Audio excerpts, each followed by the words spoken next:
আজ সাপ্তাহিক ছুটির দিনে সমুদ্র সৈকতে পর্যটকের উপচে পড়া ভিড় চোখে পড়ার মতো। পরিবার পরিজন নিয়ে সময় কাটাচ্ছে আনন্দের সাথে। আবার দেশের বিভিন্ন প্রান্ত থেকেই অনেকে প্রিয়জনের সাথে সময় কাটাতে এসেছেন।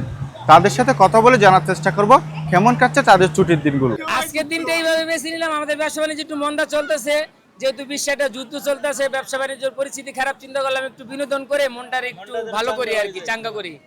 কক্সবাজার সবচেয়ে স্মরণীয় হলো সাগর, এই সাগরের জন্যই বারবার আসে আমাদের, না হলে অন্য কিছুর জন্য নয়। বিশেষ করে এই যেহেতু ছুটির দিন, বন্ধর দিন, সবাই ঘুরতে আসে, তার জন্য আমরা ঘুরতে আসছি। সব সময় তো আর সময় হয় না ঘোরার, ঈদের পরে দেখা গেছে যে চাপ থাকে, এরপরে ঈদের আমরা 15-20 দিন পরে আসছি। অনেক ভালো লাগতেছে সমুদ্র সৈকতে আসা, অনেক ভালো। সমুদ্র সৈকতে ডুবাইতেছি, বন্ধু বান্ধব নিয়ে আসছি, সাথে 2 ছোটো ভাই আসছে, যার জন্য অনেক এনজয় করতেছি। আশেপাশে যে দোকানগুলো ছিল এগুলো উচ্ছেদ হয়েছে, অবৈধ দোকান যেগুলি, এটা একটা ভালো হয়েছে। জনসমুদ্রের কারণে অনেক সময় ব্যাঘাত ঘটতো, সেই কারণে এই জিনিসটা খুব ভালো হয়েছে। আর একটু ক্লিন করা দরকার ছিল।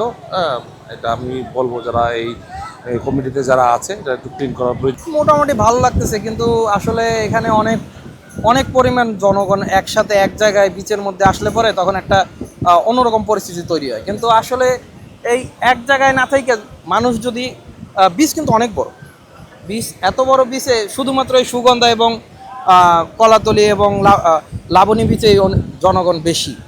হ্যাঁ, আমি কিন্তু গতকালকে একটু সাইডে গেছিলাম, তা ইনানি বিচের ওদিকে গেছিলাম, ওদিকে কিন্তু অনেক ক্রাউড কম। তা আমি আগামীকালকে চলে যাব, তাই এর জন্য আমি চিন্তা করলাম যে এখন অদ্দূর যাচ্ছি না, তার জন্য এখানে আসছি।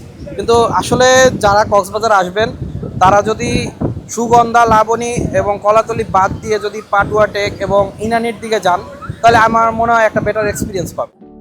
সমুদ্রের গর্জনে ভিন্ন স্বাদের সামুদ্রিক খাবারের ভরপুর আয়োজন উপভোগ করতে আজই চলে আসুন প্যাসিফিক বিচ লাউঞ্জ ক্যাফে কক্সবাজারে।